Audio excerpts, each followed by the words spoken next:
மலர்கள் மலர்ந்தது எனக்கு மதுரசம் அருந்தட்டுமா விடுகின்ற வரையில் முடிகின்ற வரையில் கவிதைகள் எழுதட்டுமா முத்தம் என்ற கடலில்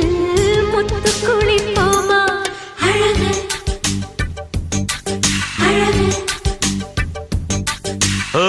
நீ நடந்தால் நடையழகு அழகு நெருங்கி வரும் இடையழகு அழகு வேலெறியும் விழியழகு